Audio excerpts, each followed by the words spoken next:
I'm going to say something that might sound simple, but it took me 25 years to understand it. Your life is a reflection of your thoughts, not some of them, not the positive ones you think every now and then, all of them. And once I really understood that, my entire life changed. You see, COVID was the pause button. When COVID happened, everything slowed down. The world stopped, social plans disappeared, distractions disappeared, and for the first time, I actually sat alone with my thoughts. I started watching videos about manifestation, Bob Proctor, Earl Nightingale, all the OGs. At first, I thought it was just motivation, something to feel good. Then I picked up this book, As a Man Thinketh. That's when something clicked.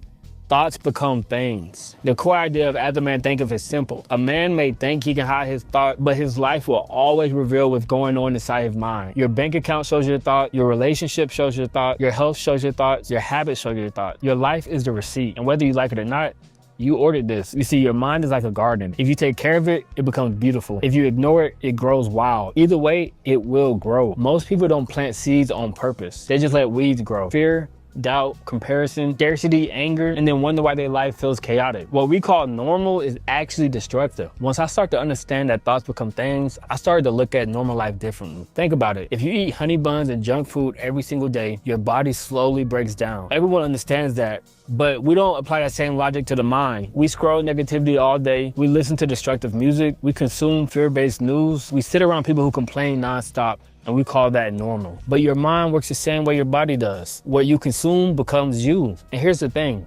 You've been programmed since you were a kid. There's a reason the phrase, a product of your environment exists. You didn't choose your accent. You didn't choose how you dress at first. You didn't choose your first beliefs about money, relationships, or success. Those thoughts were given to you. You inherited them. Your environment planted seeds in your mind before you were old enough to question them. And eventually, you become those thoughts. This part matters, okay?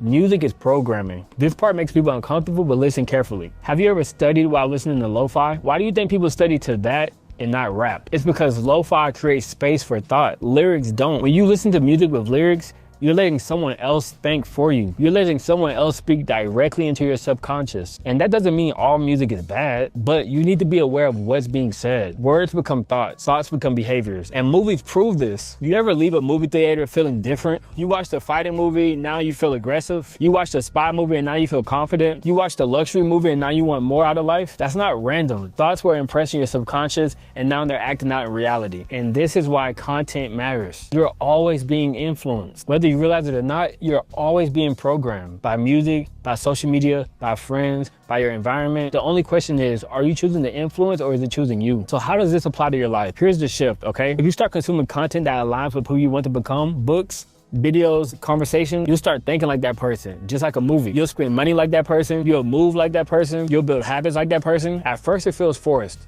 You'll fall off. You'll go back to your old patterns, and that's normal. Identity is something built through repetition. Eventually something happens. You stop trying to be that person. You just are. Your thoughts change, your reactions change, your decisions change, and not because you're forcing it, but because your brain has been rewired. This is how identity is built. You aren't broken, you're conditioned. Most people aren't lazy, they're conditioned. Most people aren't unlucky, they're programmed. Once you realize that, you stop hating yourself and start taking control. The real lesson, and it took me 25 years to realize it, you don't rise to the level of your goals. You fall to the level of your thoughts. Change what you consume, change what you listen to, change what you watch, change who you're around, and your life will change without you forcing it. Not overnight, but inevitably. You don't need motivation, you need awareness. Because once you see how this works, you can't unsee it. And that's when everything starts to change. If you enjoyed this video, make sure you subscribe so you can see more videos just like this, okay? I appreciate you guys tuning in. Share this with a friend, and I'll see you next time.